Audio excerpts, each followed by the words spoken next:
Hey guys, welcome to the Massive Iron Channel. I'm Steve Shaw. In this video, we're going to ask a controversial question.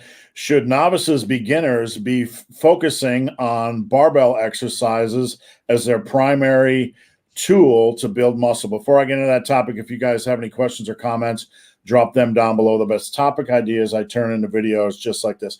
All right, I'm joined with Faz Lifts, and you can find him on Instagram, YouTube at Faz Lifts. Is that correct? Yep, Faz Lifts are on pretty much all social media and podcast and YouTube platforms. Yeah. So, Faz, we're going to ask a we're going to dive into probably what's considered a controversial topic, and I can't wait to see the comments on this. From folks that don't actually watch the video, but to lay the platform or the foundation, I was listening to a podcast, I believe Revive Stronger with Dr. Mike. And Dr. Mike mentioned that for beginners, novices, guys in their first 6 months of muscle building, that the neuromuscular demands of a barbell are fairly intense, and learning form is not always easy. And for that reason, barbell exercises, if you want to get out of the gate fast with muscle building, overly focusing on barbell exercises probably isn't the best thing to do. I just want to kick this off with your general thoughts on that. Okay, so I think the controversy is because the advice that you generally hear from evidence-based folk or your old school bodybuilders is to, when you're a beginner, start with the basics. So start with your squats, your deadlifts, your bench press, your overhead press, your rows, your chins, stuff like that. So this kind of flies in the face of that by saying, actually, you don't want to do that because the barrier of entry is too high. You want to focus on machine exercises, which might be seen as a bit of a soft option. Now, in terms of how I broach this, I probably more on the side of what Mike is saying. So for a beginner, in my beginner programs, I don't have people jumping straight into squats, deadlifts, bench presses, things like that, or chins or whatever. So I'll generally have them on the machines which are available to them at the gym. I will go so far as to not even use dumbbell movements. Typically, it'll be machines. The only one that I sort of make an exception on is maybe something like a deadlift if they don't have a hyperextension. But if I was sort of to take that step by step, I break my beginners routines down into sort of the big five. I'm sure Steve's heard of that before. Him and I have talked about big five before loads. Some kind of hip hinge movement, some kind of knee dominant movement for the lower body. So that's 2. Then some kind of horizontal pushing movement, some kind of pulling movement, and some overhead sort of a pressing movement. So for all 5 of those functions, you can have machines which approximate those, and they get that person in the right groove immediately. So that person, the trainee, can focus on just perfecting the rep speed, getting used to the reps, making sure there's not a huge barrier of entry toward just getting in the gym and getting some gains, because that's really what leads into the hook of saying, okay, well, I like doing this, it makes me feel good, and I want to come back. Conversely, if there's a huge barrier of entry in terms of the barbell lifts, what might happen there is frustration in not being able to do it correctly, potentially even niggles, injuries, stuff like that, and it could put them off the gym and also just slow down in gains. So my stance is, on all my beginner programs, I have them using machines first, and we will progress onto the bigger exercises when we've built a little muscle and we've built some confidence and some efficacy. That's my stance. So I want to just let the viewers know, Faz and I go a long ways back, but we haven't really talked in over 10 years. And it's interesting to see what 2 coaches come to as far as conclusions or philosophies. And what I just want to quickly mention, when I teach movement patterns, you mentioned knee, I do a squat type of movement for the hip hinge type of movement or a deadlift type of movement, and horizontal push, horizontal pull, vertical push, vertical pull. So I kind of focus on basically the same thing. Let's get back to the coaching aspect of barbell exercises. One thing I've done, basically the last 3 years of my life has been coaching. I've coached before that, but it's been one-off on powerlifting meets. And coaching someone to the point where they get to good quality form on squats and deadlifts where they can actually, when I say quality form, it means things are about 90% nailed, and now they can start to reap the benefits of this exercise as far as muscle building. It takes a lot to get the average person to that point, a lot more than most people think.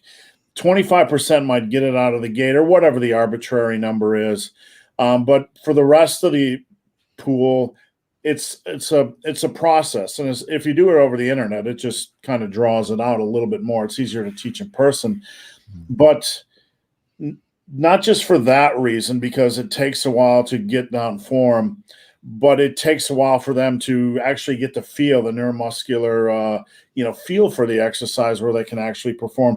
In the meantime, there's value in doing what Faz just mentioned. But Faz, I was going to ask you, from a coaching standpoint, do you agree or disagree with me when I talk about how long it takes somebody to get up to speed on form on squats and deads?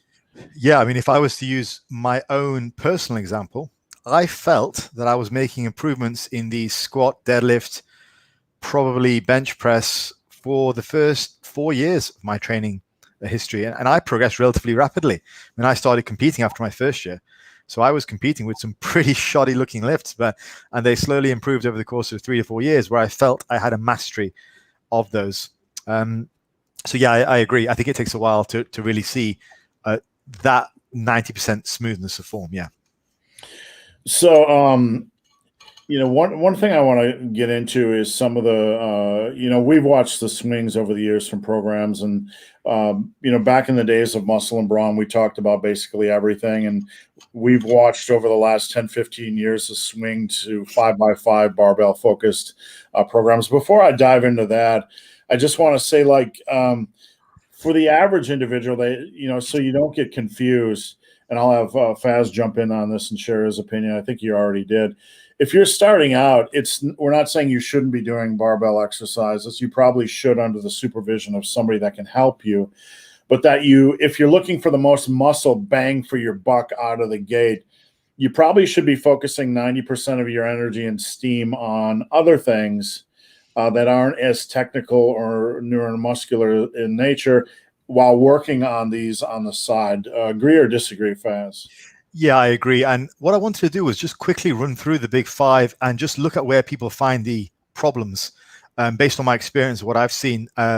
So like with the hip hinge movement, for example, I find that particularly difficult for some people because they find it very difficult to bend over without just rounding the back. So a lot of the flexion comes from the lower back, and that it can be quite a tricky thing to teach. Like teaching somebody to shove their butt back for the first time rather than just bend down, because up to that point in their lives, they may have just bent down and used their lower back or their upper back to round over and pick something up off the floor.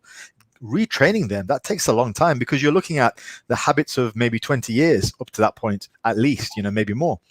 And then with something like a squat, I think most people are okay with squatting down, but squatting down with something on your back, that tends to pose a lot of issues.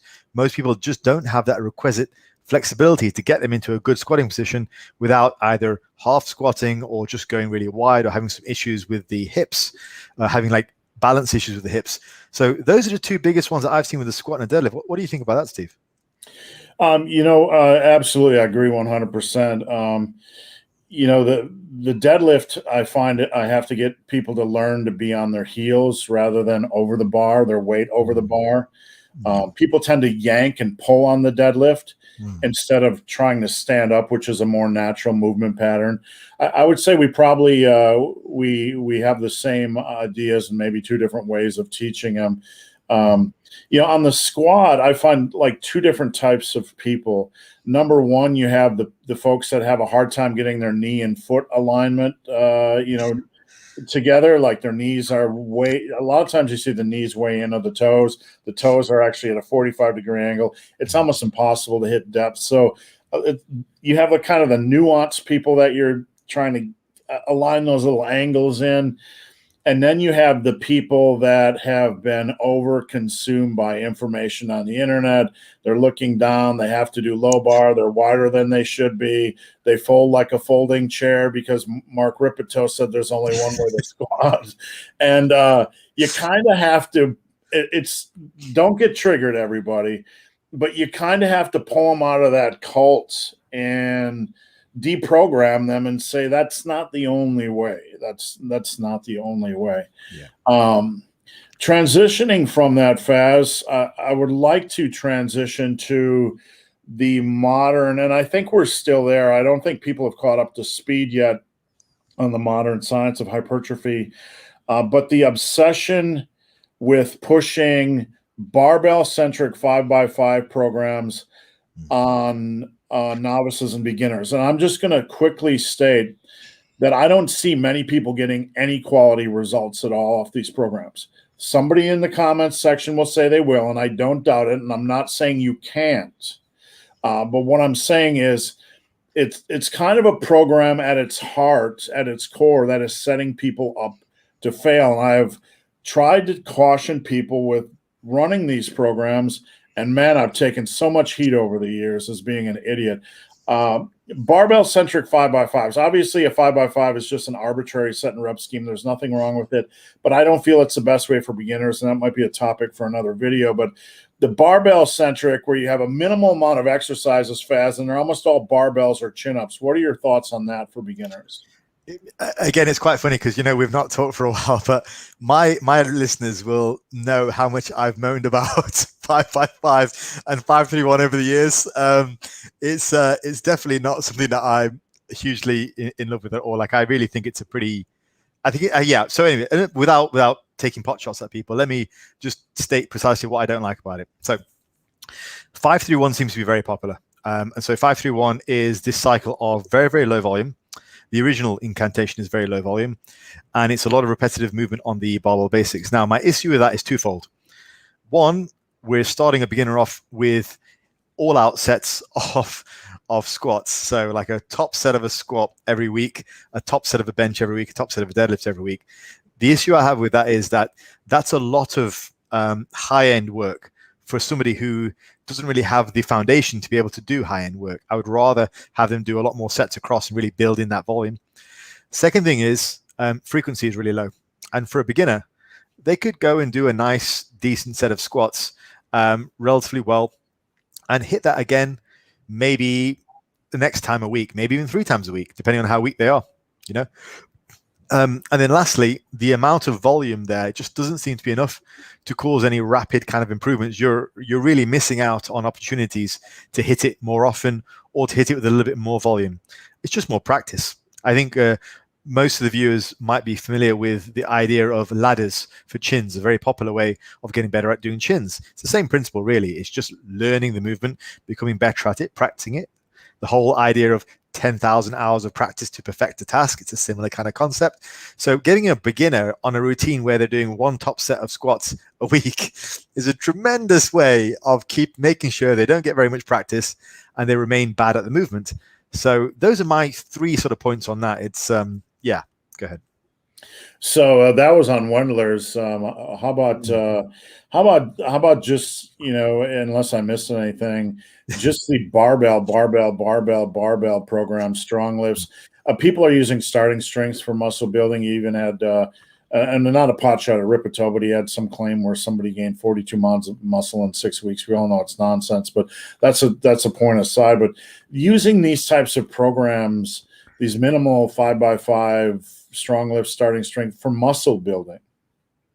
Yeah, I mean, I'm not, just from the off, I'm not sure Ripito is probably the best person to discuss body fat percentages with, just based on evidence. But I'd say with regards to just barbell lifts, obviously there's more frequency with the 5x5. So you've got that. However, I think it comes down to the whole form thing again as well. I'll give you an example from what I did when I was younger. I found in terms of squats, the more mass I built on my quads, the better my squats looked. I was able to be more upright. I was able to do things correctly. It's sort of the same with the deadlift as well. The better built my back was, the more I was able to deadlift. Now, initially, beginners, they're not very built by definition. So the form for the squat and the deadlift isn't really that great. So I've found certainly building up a bit of muscle mass on machines, on exercises where they are just locked into a groove, means that when they transfer to a barbell, those movement patterns are almost forced. Because if you're sat in a machine, you can only really push one way. So the machine forces you to learn that movement pattern in a sense, unless you really screw it up. So when you transition to a barbell, you're that much better. And the best example of that I can give is the bench press. That almost inevitably comes across with no problems whatsoever. People can chest press for 6 months to a year, transition them to a barbell, they are absolutely fine. Absolutely fine. So yeah, I think if you have a decent squat machine, transfer to a barbell squat, I tend to see the same as well. So yeah, I still have an issue with the barbell lifts in the sense that there's quite a steep barrier of entry to working hard and seeing results. So, Faz, I want to end with this thought, and this might be a little off topic. I don't think so. There's some evidence, for hypertrophy that using dumbbells for volume might actually be better. I'm not saying they are, but might actually be better than barbell exercises. And for that reason, obviously we're not telling folks you can't go to the gym and barbell bench because we would be heretics. But when it comes to dumbbell bench, how would you prioritize them in the long run compared to barbell? Do you put it as try to get equal work, or would you tend to focus more on dumbbell work for hypertrophy? So I think if we separate the two, I see this as two separate issues in a sense, and I'll get to your question. I think when we're discussing beginners and barbell lifts, there's the barrier of entry first of all. So how can we get that beginner great results within the first 6 months, which I think is then separate from what is best for their long-term progress. So it's sort of audience specific. So if we go to the dumbbells, personally, I'm a huge fan of dumbbells. I think they're a great movement, and typically we see dumbbells being able to pull out wide, and then come in a little bit narrower. So it's a much more natural movement arc. I tend to find with barbell benches, you've got a very unnatural movement arc with the arms, and the elbows sort of have to adapt to that, and the shoulders have to take the brunt of that. My issue with that is the dumbbells provide you with a much more natural movement path, just like machines. So not a massive fan of barbell bench. I think there's a lot of ego attached to the lift, and it's caused a lot of injuries over the years. I don't necessarily think it's an endurance movement in itself, but I think dumbbells are, I will go on a limb and say, potentially dumbbells are better for development than a barbell, I think. But, obviously, if you're still interested in strength, you've got a barbell bench press. But I like the idea of being able to train the range of motion and the movement in a way which perhaps better mimics and gets a chest contraction rather than being locked in with the barbell bench. Yeah, and one reason I just want to let people know, one reason I wanted to touch on dumbbells is because so many people come to me for coaching and programming, and they want to do barbell. They talk about squats, they talk about deadlifts, they talk about bench, but there's no equal passion or, when I include dumbbell exercises in programs, it's kind of like, okay, I have to do dumbbell exercises. It's kind of a little bit like that. So, gotcha. I think if I can just add one thing to what I was saying, then in that case, I think certainly in the UK bodybuilding scene, there's quite a lot of emphasis placed on dumbbell weights. Like, when you or I were coming up, it was all, well, when we were talking back in Muscle Brawn, it was all 3-plate bench, 4-plate squat, 5-plate deadlift. But there are similar landmarks for dumbbells. Like if you can row the 80s, you're strong, 80 kilos, If you can dumbbell bench press the 70s, you're strong. So I think there's like similar measures for dumbbells. Maybe that's more of a UK thing, I don't know, but perhaps we need to promote that more. Well, I will say when I present dumbbell standards, if I'm sitting in a room of 20 men, 19 and a half jaws will smack and hit the floor and crack. Because, on dumbbell rows, I constantly preach, you have the potential to get a lot stronger than you are now. I mean, I've trained teens and they're rowing 70s, 80s within a month, 70, 80 pounds, that is for reference. and that's a teen, that's 130 pounds. And I have, men that are rowing the same, like you have a lot more potential to row than you think. So I would say in the U.S. or most of the people that come to me, when you present dumbbell standards, it's more of a case they've never heard it before. They're okay with a 315 bench, and they're okay with the concept of a 315 barbell row. But if you tell them, Yeah. hey, my dumbbell row was 200 for 27, it's like, Yeah. Right. So, any final thoughts, Faz, before we hop off? I just want to say real quickly, we are not against learning the barbell movements, but if they are the 80% of a novice or beginner program, it probably need to flip that a little bit and put your focus on some other things while learning them in the periphery. Any final thoughts, Faz? Final sentiment, just one step further. I have been a very big proponent of getting good at the barbell lifts when you're experienced. And the reason that I am a proponent of that is, this is past the beginner stage. The reason I'm a proponent of that is if you can squat, deadlift, overhead press, and row well, odds are you can do most of exercises in those movement patterns well. So I am a big fan of learning how to squat effectively. I am a big fan of learning how to deadlift effectively and bench effectively and overhead press effectively. If you can do all those things with all the nuances of each and every lift, odds are when you get to the variations or the machine lifts, you can do those tremendously well as well. So I am a fan of perfecting those over the course of your career. I guess similar to the point I made earlier, let's just try and separate the two. You're a beginner. You've just come into the gym. You want to make some gains. Okay. What is appropriate for you is not going to be appropriate for me and Steve. And what is appropriate for me and Steve might not be appropriate for somebody who's just transitioning into the intermediate stage and maybe having a barbell bench as one of the chest press exercises that they have in their routine with dumbbells and with machines and with cables. So there's a level of appropriateness that we have to bear in mind. And in this small little segment, we've been discussing beginners.